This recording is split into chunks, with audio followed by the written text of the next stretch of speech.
अस्सलाम वालेकुम, मैं हूं इरफान समोर। दोस्तों, इमरान खान साहब के केसेस में एक इनकलाबी मोड़ आ चुका है।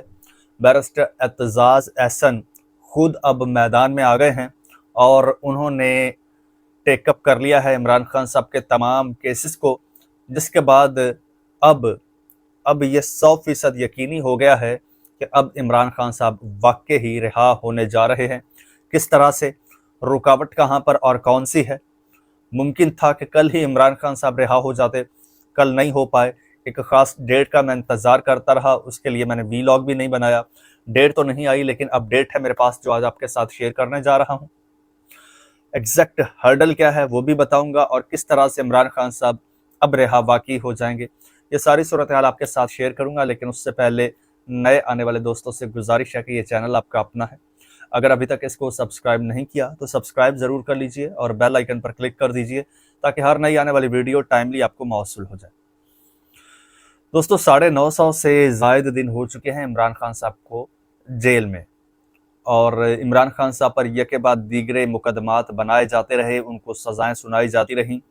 एक केस ख़त्म होने के करीब होता था तो नए केस में इमरान खान साहब की गिरफ्तारी डाल दी जाती थी। और इस वक्त जब मैं आपसे मुखातिब हूँ तो इमरान खान साहब 2 केसेस में सज़ा याफ्ता हैं, यानी कि इमरान खान साहब पर कुल 2 केसेस हैं, बाकी सब हवा में उड़ चुके हैं। और अगर नीयतें साफ़ और सीधी हों और केसेस लगते तो आज तक वो 2 केसेस भी उड़ जाते। अब स्पेसिफिकली जिस केस की मैं बात करने जा रहा हूँ वो है अलकादिर ट्रस्ट केस, जिसमें 190 मिलियन पाउंड यानी कि 50 अरब पाकिस्तानी रुपए का मामला है। इमरान खान साहब पर केस था और उसमें इमरान खान साहब को जनवरी 2025 में सज़ा हुई और 1 साल से ज़ायद अरसा गुजर चुका है, 1.25 साल होने को है। अब तक इमरान खान साहब का वो जो केस है जिसमें सज़ा हुई थी, वो उन दरखास्तों पर समाअत आगे बढ़ी ही नहीं है। रुकावट कहाँ पर आ रही है? रुकावट एक तो जो फरीक दोम है, यानी कि इमरान खान साहब का मुखालिफ फरीक, वो है नैब, उसकी जानिब से आ रही थी। नैब मुसलसल आएँ बाएँ शाएँ कर रहा था। अब भी नैब ने क्या किया है वो भी आपको बताऊंगा। अब सीन ये हुआ है कि जनाब अल्लाह अल्लाह करके ये केस लगा सरफराज डोगर साहब के, जो chief justice Islamabad high court है, उनकी अदालत में। तो एज़ यूजुअल जो नैब के स्पेशल प्रोसिक्यूटर हैं वो नहीं आए, बल्कि उनके मुआविन आए, यानी कि एसोसिएट। और उन्होंने आके अदालत में कहा कि जी देखें, ये जो केस है ये चल ही नहीं सकता, इन पर समाअत ही नहीं हो सकती। क्यों जी? ये जी दायरा इख्तियार में नहीं आता, ये कबल अज़ वक्त है, ये वो, यानी हर्डल्स क्रिएट करना। तो बार बार बुलाने पर, अदालत के बुलाने पर जब प्रोसिक्यूटर नहीं आए तो अदालत ने 1 लाख रुपए का उनको जुर्माना कर दिया है। और मेरे ख्याल में 1 लाख रुपए जुर्माना उन साहब के लिए या फिर उनको डिले करवाने वालों के लिए आटे में नमक के बराबर भी नहीं होगा। जुर्माना अगर करना था तो जरा करते, रख के करते तो पता चलता। कोई 5 करोड़ का जुर्माना करते, पता चलता कि भाई अपनी ड्यूटी से, अपने फर्ज से गफलत किस तरह से की जाती है।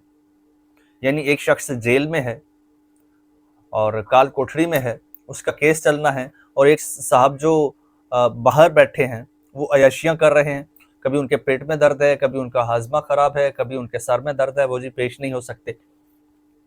दूसरी जानी पाकिस्तान तरीके इंसाफ के माशाल्लाह से जो वकला हैं, उनका जो रोल है, उनका जो किरदार है, वो हमेशा से सवालिया रहा है।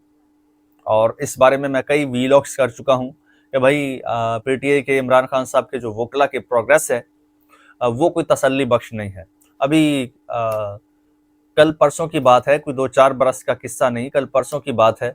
लतीफ़ खोसा साहब बड़े दावे कर रहे थे कि इमरान खान साहब ईद से पहले रिहा हो जाएंगे, और नतीजा क्या निकला?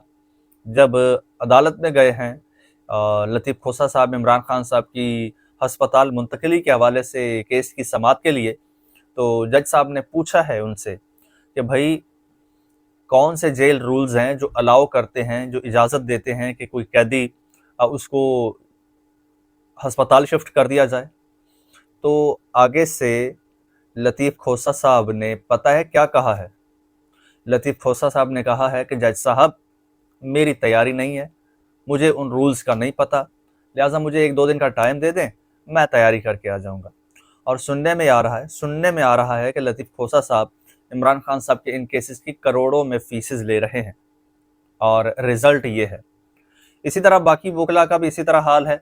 वकला हो गए या पार्टी क़यादत हो गई, उनका जो रोल है वो हमेशा से क्वेश्चनेबल रहा है। अब एक बड़ा इंटरेस्टिंग मोड़ ये आया है। खैर, ये जो कार्रवाई थी अदालती, ये कार्रवाई तो आगे नहीं बढ़ सकी नैब प्रोसिक्यूटर के ना होने की वजह से, जबकि जो पीटीआई के वकील थे इमरान खान साहब और बिश्रा बीबी के बैरिस्टर सलमान सफदर, उन्होंने कहा जज साहब हमारे दलाइल आज सुन लीजिए, कल वो लोग आ जाएंगे उनके सुन लीजिएगा। तो जज साहब ने कहा नहीं, ऐसा नहीं हो सकता।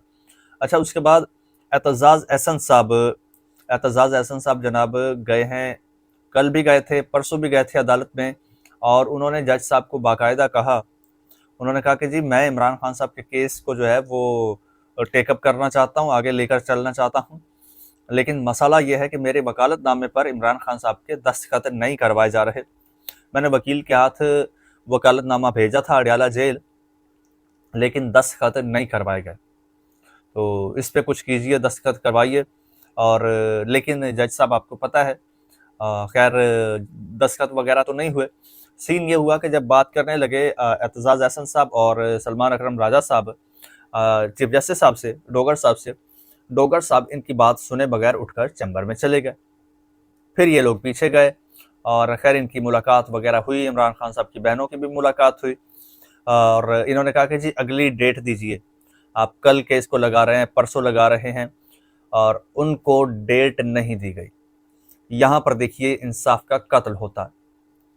एक शख्स जेल में है और ऊपर से सर पर ईद है, उसके घर वालों की, उसकी फैमिली की, वकला की कोशिश है कि ईद से पहले उनको रिहा करवा लिया जाए, और मुमकिन है क्योंकि जिस तरह से के बोगस केसेस हैं, ये 15 मिनट ये केसेस नहीं चल सकते, 15 मिनट से पहले हवा में उड़ जाएंगे। लेकिन शर्त ये है कि ये केसेस चलें। कभी प्रोसिक्यूटर नहीं आते और कभी जजेस नहीं आते, कभी जजेस डेट नहीं देते। अब सीन ये हुआ है कि अदालत की जानिब से इस केस के हवाले से तारीख नहीं मिली।